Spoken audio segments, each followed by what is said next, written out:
Hello and welcome to the general prologue that Geoffrey Chaucer, the father of English poetry, has written in his book, The Canterbury Tales.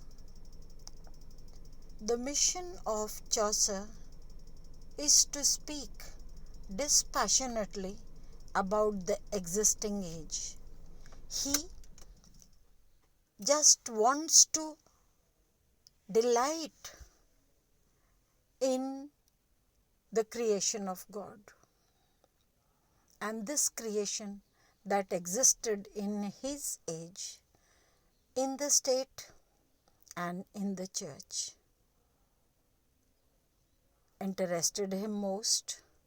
And to portray all this, he juggles up an occasion of being at the Tabard Inn, where 29 pilgrims enter. And we have seen the portraits of some of the glaring personages from this 14th century England. And he begins by describing the knight, then the squire, the yeoman, the nun with her inferior priestess, and the monk and the friar. And we continue further. A merchant was there with a forked beard, in motley, and high on horse he sat. So there was a merchant, and this merchant had a forked beard, a divided beard, in multicolored dress. Motley is multicolored, and high on a horse. Because he is a merchant, he should signify that he is a man in the upper strata of society. So he has a very high horse, and upon his head a Flandrish beaver hat. Flemish, Flandrish is Flemish. Beaver is the animal that lives partly on land and in water and is known for its very glossy skin. So he is wearing a hat made of the skin of beaver. His boots clasped fair and fettishly, and his boots were also tied properly. His reasons he spoke full solemnly, sounding always the increase of his winning.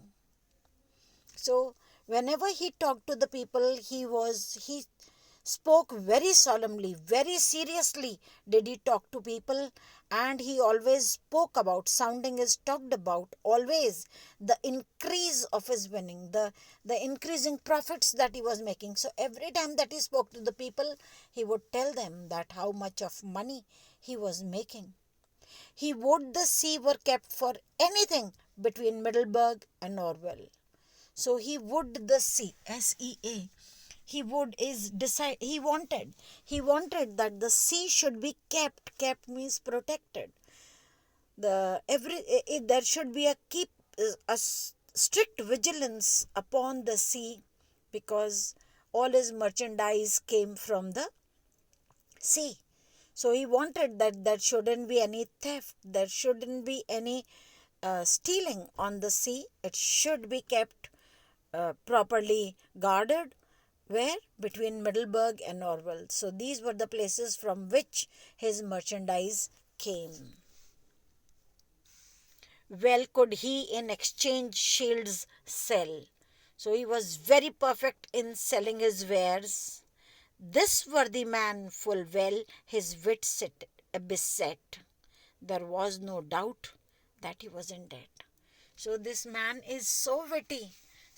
He is all the time speaking about his profits, and with his wits, there wist no wight, there was no doubt, wight is doubt, there was no doubt that he was in debt. He didn't betray anything, but somehow Chaucer must have probed deep into his persona and would have come to analyze that he was in debt somehow. Chaucer, because he is a person going deep. Otherwise, how would he make the portraits of these people standing apart from each other and forming a motley of the creation of God? So there was no doubt that he was in debt. So stately was he of his governance, with his bargains and with his chevisance. So stately, very he very proudly and in a rich state was he of his governance. His um, keeping himself up was in such a state. Governance is holding someone in a good position. So the way he held himself with his bargains, all the time he spoke about the bargains and about the chevisance, the trade that he did. For certainly he was a worthy man withal, but sure to say, I know not how men him call. So he was a worthy man. Naturally, for a merchant, it's just appropriate that he doesn't sound, if at all he is going into debts or if he is slumping down, he shouldn't tell it in the world, because if he does, then there is every likelihood of his being destroyed in the world, which is so fraught with a competition. So he was a worthy man, and naturally, Chaucer's pilgrims are all worthy in their own respects. They are special. They are the best of their kind. So this merchant was also the best of his kind. He was properly kept, and all the time that he spoke only of the profits and never of the debt. This makes him appropriate to stand crystallized in the kaleidoscope that Chaucer has created. Now he comes back again to the church. A clerk there was of Oxford also, that unto logic had long ago. So there was a clerk. The clerks are students of theology. So he was a student doing his studies in religion, and he came from Oxford. That unto logic. And this man, this clerk of Oxford, was grounded in logic. Unto logic had long ago, very long back, he had assimilated logic, and all the health had gone out of him with the settlement of the logic inside him. Why? As lean was his horse as is a rake. How would Chaucer say that this man is very, very lean? Instead of saying, because he's a scholar, and a scholar should never be held to ridicule. So instead of holding the scholar to ridicule, he says that his horse, the horse on which he came, was as lean as a rake, like a stick. And he was not right fat, I undertake. And Chaucer says that I must commit that he was not right fat. He was not appropriately okay. But look hollow, and there too soberly. Full threadbare was his overrest coterie. So he looked hollow. The much of logic that went inside him deprived him of all flesh. He must have consumed it all to acquire the logic. So he looked hollow, but he looked very sober. His face betrayed his learning. Full threadbare, but learned he was, but the dress, the coterie, the small cloak that he was wearing was threadbare. Threadbare means worn out. The threads of the cloth material were visible, for he had got him yet no benefice. So he did not get for himself any benefice. Benefice is an office of profit.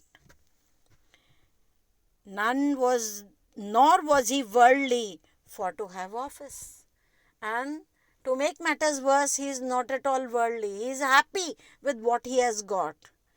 He searched, he hunted for wisdom, and that he has got in plentyfuls. So he was not at all worldly to go to people and ask for an office so that he could earn. So a man who deserves to go to Canterbury, he is not at all a worldly man. He is the man of logic. For him was never have at his bed's head 20 books clad in black or red of Aristotle and his philosophy. So was never have he preferred to have it at his bed's head, at the bedside, 20 books clad in black or red, means bound in black or red color, because red and black were the colors in which books of value, books of great worth were bound. So instead of covering himself up, his cloak was threadbare, but his books were clad in black or red, and these books were of Aristotle and his philosophy. So when you when you claim to have mastered your degree of English, you will have to study Aristotle first in the 5th paper when you go to your MA final. So this study of Aristotle makes one appropriate to be taken as a scholar. And this man, he had 20 books of Aristotle and his philosophy instead of robes rich or fiddle or gay sautery. So instead of having rich clothes or a fiddle to play on and pass his time or a sautery, he preferred to have books of Aristotle and his philosophy. But all be that he was a philosopher. So all his endeavors were that he becomes a philosopher. Yet had he but little golden coffer. So he was a philosopher of great degree, but he had very little gold in his coffer. Coffer is purse. But all that he might of his friends hent on books and on learning, it spent. So all the money that he might from his friends hent is given by grace. So if there was any money given to him by the grace from his friends, that money he spent on books and on learning. He's a clerk, he's a scholar from Oxford, and he proves to be a worthy scholar. He spent all the money that his friends, when his friends saw him in misery, looking hollow and with a threadbare dress and completely lean, then whatever money that they out of charity gave to him, he preferred spending it on his studies. And busily gan for the soul's prayer of them that gave him wherewith to scholae. So busily, his other work apart from studies was to pray for the souls of those people, of those that gave him the money with which to study. Of study to keep. Now these are very important lines. If you are to think of a scholar, this should be the description of one. What? Of study took he most care and most heed.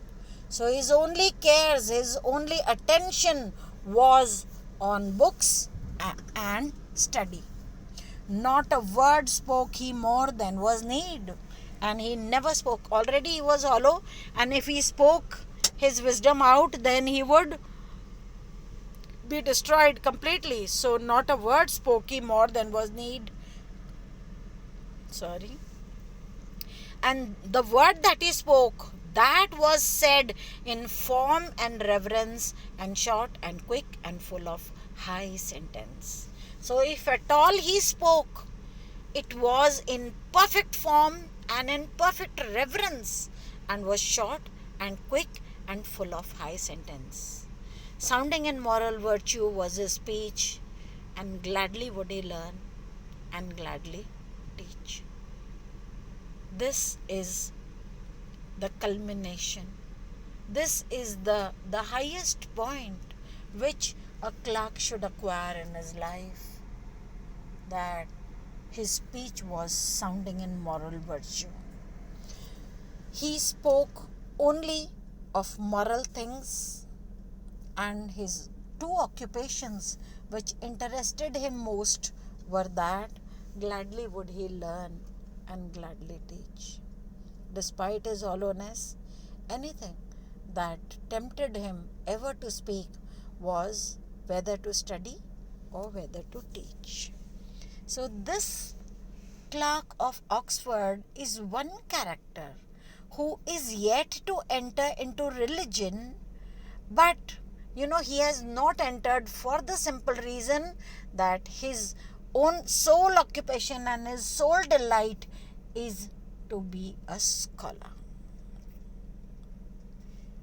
Now the next character, a sergeant of law, aware and wise, that often had been at the Pervise. So there was a sergeant of law, a bar at law, someone who exercises law. He was aware and he was wise. Naturally, because he is in the prologue, he has to prove his worth. So he was perfectly deft in his trade and often had been at the Pervise. That means the highest court. There was also full rich of excellent, discreet he was, and of great reverence. So he was excellent and very discreet. Discreet is without any passion. He would just speak it out as he ought, and with great reverence. He seemed such. Now, having said that he is worthy, having said that he was excellent, having said that he was discreet and of great reverence, Chaucer puts that dash over there and says, he seemed such. So, there is a great difference in being and appearing. So, whether he was really discreet is not known, but he seemed. He betrayed that artificial, that made up thing, that he was discreet. His words were so wise. So how did Chaucer come to assimilate that he was discreet? Because his words were very wise. But we all know that people at law are not what they seem to be. Justice he was full, often in exercise by patent and by plain commission. So he said that he was exercising justice everywhere by patent. By patent means by his own authority or by plain commission. So this is of the 14th century England. In those times, people used to have the cases decided by their alliances with the judges or with the other courts, with the other sergeants of law. So he had good friendship with everyone. So he used to get the justice done either by his understanding of law or by commission, for his science and for his high renown. So because he had the science, a systematic approach towards exercise of law, and he was a high renown, he was very well known, he was known to everyone. Of fees and robes had he many won. So great a purchaser was nowhere known. So he used to charge very high fees, and he had won them because he must have won several cases. Naturally, because when he knew the law and when he knew the other lawyers and the judges, definitely he would be winning the cases. And therefore, because he had so much of money, such a great purchaser was nowhere known. All was very simple to him in effect. His purchasing might not be in fact. So for him, everything was so simple that you could not question. In fact, is put to question. His purchasing might not be in fact. No one could question how was he able to have all that. Nowhere so busy a man as there he was, and yet he seemed busier than he was. So he was a busy man because he was exercising on law, but he also appeared busier than he actually was. Naturally, if you are not easily accessible to people, then your value rises up. So he had made it a point to appear busier than he actually was. In terms had he cast and Dumsall, that from the time of King William were fall. So he knew by heart, in terms is by heart, he knew all the cases and judgments all, that from the time of King William were fall. There too he could indite and make a thing, there could no white pinching at his writing. So he could indite, he could quote by his rote memory and make a thing. When he was in the court, he would just utter the rightest thing, and there was no doubt at his writing. Whatever he wrote was taken for right and true. And every statute could he plain by rote. Rote is memory. So he had that, he knew every statute. He rode but homely in a medley coat. Again, he is in a medley coat, a multicolored coat, girt with a cint of silk with bars small. So his clothes were silk. They have to wear the black, and that was silk, which was skin friendly to him. All the time he wore that, and there were bars small. There were buttons, gold buttons. Of his array tell I no longer tale, and I don't want to tell anything more about his dress, because already I have talked about his worldly wisdom, his knowledge of the law, his exercise of the law, his winnings, his wisdom, and his knowing all the statutes, and no one being able to infect his earnings. These are some of the lesser known, of course not the Clerk of Oxford, who you must pay attention to, but the merchant and the sergeant of law have been put so as to give you a true representation of the 14th century England. He has taken people from all strata of life. Today we end here, and we shall continue. Thank you.